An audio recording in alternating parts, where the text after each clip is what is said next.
សម្រាប់បានឡើង20ថ្ងៃប៉ុន្តែខ្ញុំអត់ទៅស្រុកទេ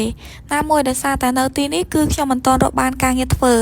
ចំណែកសាលារៀនវិញក៏មិនទាន់ចូលរៀនដែរដូច្នេះហើយបើសិនជាខ្ញុំឈប់សម្រាប់20ថ្ងៃនៅតែបន្ទប់អត់មានរកការងារអ្វីធ្វើសោះក៏រៀងពិបាកដោយសារតែនៅទីនេះគឺត្រូវចំណាយច្រើនខ្លាំងមែនតើតែតាមពិតទៅមិនមែនខ្ញុំមិនចង់រកការងារធ្វើទេប៉ុន្តែការងារដែលខ្ញុំស្វែងរកភាគច្រើនគឺសុទ្ធតែនៅឆ្ងាយពីបន្ទប់ដែលខ្ញុំស្នាក់នៅហើយម្យ៉ាងវិញទៀតគឺសុទ្ធតែចេញដល់យប់ជ្រៅហើយចំពោះផ្ទះជួលដែលខ្ញុំជួលនេះគឺតែម៉ោង9ម៉ោង10យប់អីគឺគាត់បិទហើយដើម្បីការពារសុវត្ថិភាពផងបើសិនជាខ្ញុំធ្វើការដល់យប់ជ្រៅទម្រាំតែចេញពីកន្លែងការងារមកដល់បន្ទប់វិញគឺអាចនឹង1ម៉ោងទៅ1ម៉ោងកន្លះអីចឹងអាចនឹងម៉ោង11ឬក៏ជិតដល់ម៉ោង12ចឹងមកដល់គឺដឹងតែអត់មានបន្ទប់ស្នាក់នៅហើយបើសិនជាមានបន្ទប់ស្នាក់នៅមែនក៏រៀងពិបាកដែរដោយសារតែខ្ញុំគឺត្រូវរៀនព្រឹកដូច្នេះហើយតែម៉ោង5:00ព្រឹកអីហ្នឹងគឺខ្ញុំក្រោករៀបចំដាក់ដាំបាយរៀបចំទៅសាលាហើយដោយសារតែបន្ទប់ខ្ញុំគឺនៅឆ្ងាយពីសាលាដែរអញ្ចឹងតែខ្ញុំធ្វើការដល់យប់ជ្រៅម៉ោង12អីទម្រាំតែខ្ញុំបានងូតទឹករៀបចំហូបបាយអីគឺដឹងតែអត់មានពេលរៀនធ្វើកិច្ចការឲ្យគ្រូហើយដោយសារតែយើងមកពីធ្វើការហត់គឺដឹងតែអស់កម្លាំងហើយអញ្ចឹងគឺដឹងតែងងុយដេកឬក៏ហត់ចង់សម្រាកអីចឹងទៅហើយខ្ញុំត្រូវក្រោកពីម៉ោង5:00ទៀតគឺដឹងតែអត់មានកម្លាំងក្នុងការរៀនអីចឹងទៅអញ្ចឹងក៏អត់ហ៊ានសម្រេចចិត្តក្នុងការធ្វើការងារដែរតាមពិតទៅមិនមែនខ្ញុំរើសអើងការងារអីទេប៉ុន្តែមុននឹងធ្វើគឺខ្ញុំ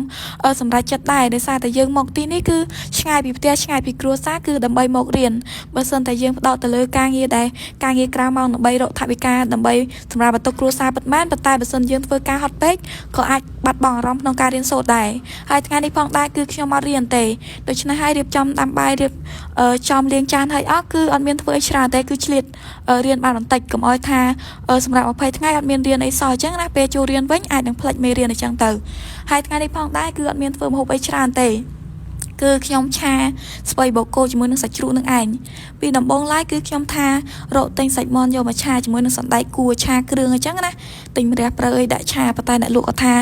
សណ្តែកគួរឡើងថ្លៃអញ្ចឹងទៅគឺគាត់បានទិញសណ្តែកគួរមកទេអញ្ចឹងគឺខ្ញុំមានតែទិញស្ពៃបូកគោយកមកឆាចំនួននឹងឯងធ្វើហូបឲ្យទៅរួចទៅមកពេលហ្នឹងគឺចំណាយអស់ទៅ4000រៀលតែគឺហូបបាន2ពេលនឹងឯង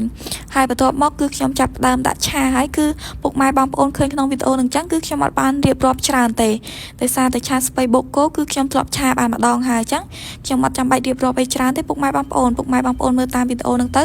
បន្ទាប់ពីឆាស្ពៃបូកគោឆ្អិនរួចរាល់អស់ហើយគឺខ្ញុំចាប់ផ្ដើមដួសដាក់ចាននឹងឯងបន្ទាប់មកនេះគឺជាទឹកត្រីកោះកុងតែខ្ញុំទើបតែធ្វើរួចរាល់ហ្នឹងគឺសម្រាប់ត្រៀមជ្រលក់អីចឹងណាហើយនេះគឺជាសកម្មភាពហូបបាយគឺដោយសារតែម៉ោង11ជាងហើយពុកម៉ែបងប្អូនហើយវីដេអូខ្ញុំថ្ងៃហ្នឹងក៏មិនមានអ្វីច្រើនដែរបើសិនជាពុកម៉ែបងប្អូនចូលចិត្តវីដេអូនេះខ្ញុំកុំភ្លេចជួយចុច like follow page TikTok នេះខ្ញុំអ្នកមួយផងគឺដើម្បីទទួលបានវីដេអូថ្មីៗជាច្រើនទៀតហើយកុំភ្លេចជួយចុច share វីដេអូនេះខ្ញុំអ្នកមួយផងគឺដើម្បីទទួលបានវីដេអូថ្មីៗជាច្រើនទៀតហើយរាល់ថ្ងៃនេះខំប្រឹងធ្វើវីដេអូក្រែងរកថ្ងៃណាមួយបានចំណូលពីការធ្វើវីដេអូអញ្ចឹងណាទោះបីហត់យ៉ាងណាក៏នៅតែធ្វើរាល់ថ្ងៃដែរពុកម៉ែបងប្អូនហើយវីដេអូខ្ញុំថ្ងៃនេះផងដែរគឺបានមកដល់ទីបញ្ចប់ហើយអរគុណច្រើនជម្រាបលាជួបគ្នានៅវីដេអូក្រោយ